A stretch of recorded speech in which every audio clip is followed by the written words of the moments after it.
बुंदेलखंड की त्रासदी सिर्फ कम बारिश ही नहीं है।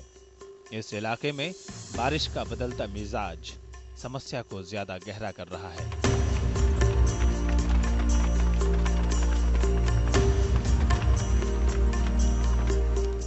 पंद्रह साल पहले तक बुंदेलखंड में 54 दिन बरसात के होते थे, लेकिन अब बरसात के ये 54 दिन घटकर 20 हो गए हैं।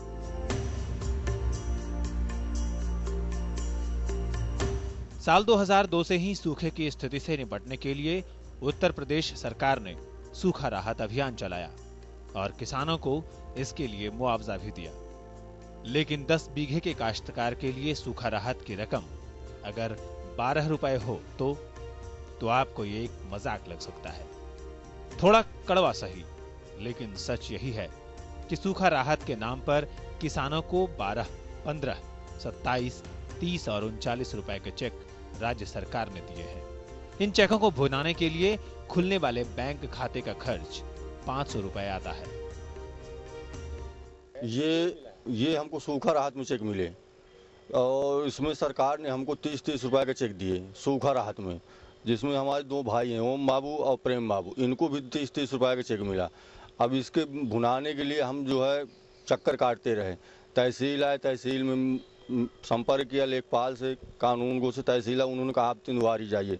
तिंदवारी वीडियो के लिए उन्होंने हमको बताया, हम तिंदवारी गए। तिंदवारी वीडियो ने हमसे बताया कि आप इसमें 500 रुपए का पहले खाता खुलवाएं, इसके बाद में आपको 30 रुपए का चेक मिलेगा।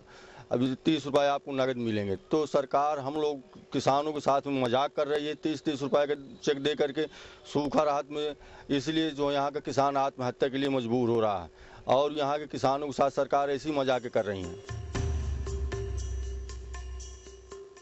ये बुंदेलखंड के सूखा राहत का सच है। सूखे से राहत पाने के लिए ही बड़े किसानों ने सिंचाई के लिए ट्यूबवेल का सहारा लिया। ट्यूबवेलों के बढ़ते चलन से भूमिगत जल का दोहन बढ़ता गया और अब ये जल स्तर खतरनाक तरीके से नीचे जा रहा है। पूरे यूपी बुंदेलखंड में समूची खेती लायक जमीन का 41% ही सिंचित है। कुल सिंचित भूमि का 48% नहरों से, 4% कुओं से, 7% निजी स्रोतों से और 41% बाकी के दूसरे साधनों से सींचा जाता है। ट्यूबवेल और पंपिंग सेट इन्हीं बाकी के 41% में आते हैं। जाहिर है भूमिगत जल पर दबाव काफी बढ़ा है। साल 2003 में बांदा में भूमिगत जल स्तर 0.75 मीटर था, जबकि चित्रकूट में ये 1 मीटर 5 सेंटीमीटर, महोबा में 2 मीटर 11 सेंटीमीटर और हमीरपुर में 1 मीटर 55 सेंटीमीटर था। साल 2005 में भूमिगत जल स्तर घटकर बांदा में 1 मीटर 2 सेंटीमीटर, चित्रकूट में 1 मीटर 79 सेंटीमीटर, महोबा में 1 मीटर 89 सेंटीमीटर और हमीरपुर में 1 मीटर 59 सेंटीमीटर हो गया। जबकि 2006 में इसी ट्रेंड में बांदा में ये 1 मीटर 62 सेंटीमीटर, चित्रकूट में 2 मीटर 19 सेंटीमीटर, महोबा में 2 मीटर 9 सेंटीमीटर और हमीरपुर में 1 मीटर 69 सेंटीमीटर तक चला गया। बारिश की कमी से भूमिगत जल स्तर रिचार्ज नहीं हो पा रहा और सूखे की वजह से लगातार हो रहे दोहन ने धरती का कलेजा तार-तार कर दिया। अब यह कुदरत का कहर है या धरती के भीतर से लगातार खींचे जा रहे पानी की वजह। बुंदेलखंड में धरती कई जगहों पर फट पड़ी है।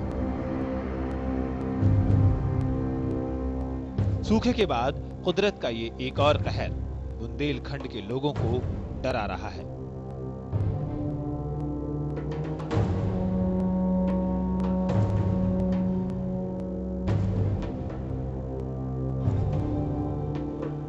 रात 12 बजे जोर की गड़गड़ाहट के कारण हमारे यहाँ लोग डर गए और जब आकर के यहाँ देखा तो जमीन काफी फट गई, करीब 10 मील से भी अधिक।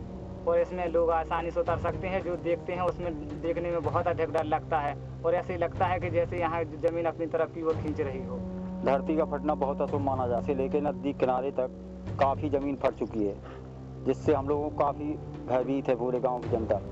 और हम लोग गांव छोड़ने पर भी विचार कर रहे हैं और देवी प्रकोप है, पता नहीं क्या है। इतने भयभीत हो चुके हैं ज़मीन फटने की वजह से कि देवी देवता हमारे यहाँ नाराज हो चुके हैं। क्या है, हम लोग इसके लिए पूजा पाठ रामायण वगैरह जो कुछ भी है हम लोग।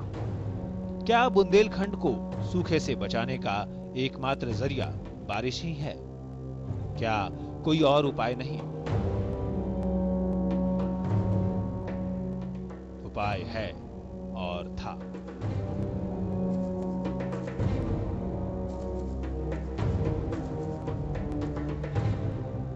हमारे क्षेत्र में नलकूपों के अलावा कुछ ऐसी व्यवस्था की जाए जो नदियों के स्रोतों से या नहरों के माध्यम से सिंचाई के साधन अगर उपलब्ध कराए जाएं, या जो हमारे पर्वतीय क्षेत्रों से जो जलधाराएं चलती हैं उनको अगर संचित करके और सिंचाई के साधन किए जाएं तो शायद हमारा जो भूस्खलन हो रहा है वो भूस्खलन कम हो जाएगा। बुंदेलों ने इस सूखे इलाके को हरा रखने के पुख्ता इंतजाम किए थे, तालाब बनाकर।